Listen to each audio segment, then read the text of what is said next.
我来看到高雄凤山的大东公园最近有咧办灯会，去卖招游客。不过有民众发现，公园的便所敢若是用玻璃咧围，若是开灯会，内底是拢总看现现。公园是表示会赶紧来改善。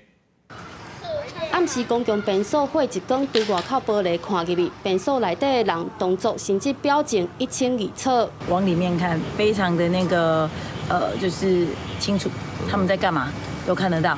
那我们想说，这毕竟是隐私权的问题哦，而且有碍观瞻呐。高雄凤山大东公园男女便所壁面的玻璃，天光对内底会使看到外口，外口看袂到内底。但暗时开火了后，状况就颠倒变，互便所的民众拢无温书。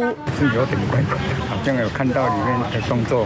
如果说有居心不良的人看到是年轻女孩，或者是要对她不利的话，这样子女生可能会担心。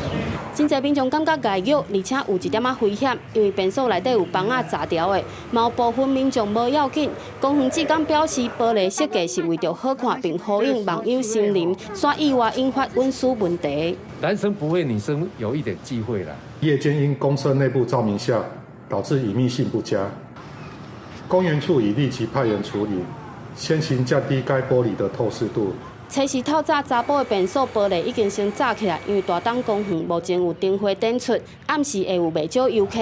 公园处表示会赶紧改善，让民众安心的便所空间。记者陈焕武、陈显坤高雄报道。